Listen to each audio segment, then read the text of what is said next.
بسم الله الرحمن الرحیم.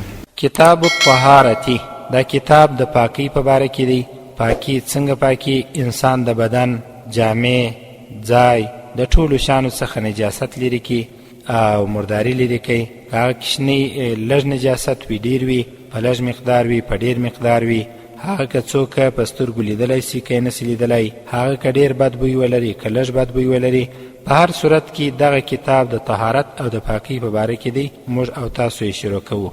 الله رب العزت فرمای، قال الله تعالی، الله رب العزت فرمای، ان الله بشک الله رب العزت یحب خوشوی التوابین، توبه کشونکي کسان، توبه کشونکي کسان، توبهګاره کسان، نارینه یا ښځینه، الله رب العزت خوشوي، محبت او مینه ورسره کوي. الله رب العزت خپل رحمت پر هغوی باندې راولي. الله رب العزت د توبې په خاطر د هغوی ګناهونه ورمعافوي.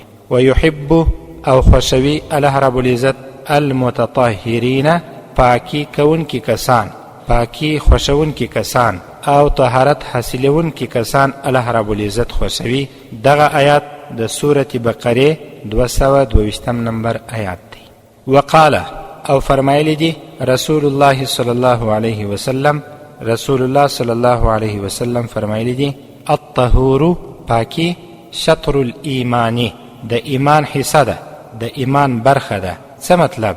مطلب دا چې محدثین فرمایي کم انسان چې پاکی ولري، کم نارینه یا کم ښځه چې پاکی ولري، پاکی خوښوي، د دغه انسان ګواکي د ایمان یوه حصه د طهارت د پاکی په خاطر باندې بشپړه او مکمله شوله. لہذا هر ښځه، هر نارینه، د هر چا هر ځای او هر چیرې چې وي د پاکی پوره خیال وساتي، تر څو د انسان سره چې کومې فرشتې دي هغه د نور څخه پیدا دي، هغه د بدبویي څخه د انسان نارینه یا ښځینه په عذاب نسي. که چیرې داسې ځای وي چې د انسان د عبادت ځای وي، مسجد وي، په کور کې بیا د ښځې د عبادت ځای وي، مصله او جای نماز کښېنستله، پوره پاکي وي، تر څو هغه لطیف بشر او مخلوق چې فرشتې دي ورڅخه په عذاب نسي. دغه حدیث امام مسلم رحمه الله تعالی په خپل کتاب مسلم شریف کې ذکر کړی دی.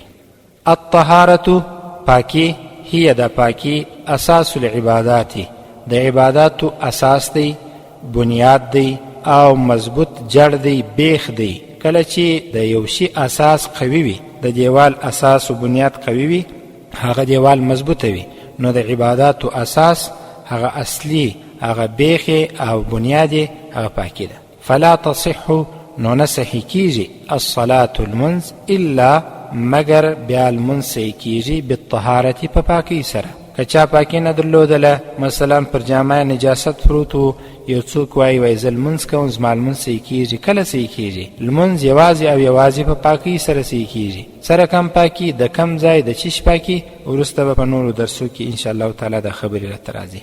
قال فرمایلی دی رسول الله صلی الله علیه وسلم، رسول الله صلی الله علیه وسلم، مفتاح الجنة، مفتاح کلی الجنة د جنت، الصلاة المنز دی. مفتاح الصلاة کلی د لمانځه بیا الطهور پاکی ده. دغه حدیث امام احمد بن حنبل رحم الله تعالی په خپل کتاب کې را نقل کړی دی. د جنت کلی څنګه لمونځ دی؟ یو څوک لمونځ کوي، پر صحیح طریقه کوي، د نبی کریم صلی الله علیه وسلم ټولې سنت طریقې پکې عملي کوي، الله رب العزت جنت ورکوي، لکه څنګه چې د صحابه کرامو د واقعاتو څخه موږ ته معلومه ده. او د لمانځه کلی بیا چې شته هغه بیا پاکی ده. کله چې انسان پاکی وي کې د لمانځه ته لار خلاص وله او لمونځ چې وکړي جنت ته لار مستقیمه برابره ولاړله. تر دا ځایه پورې به انشاءالله درس بس وي.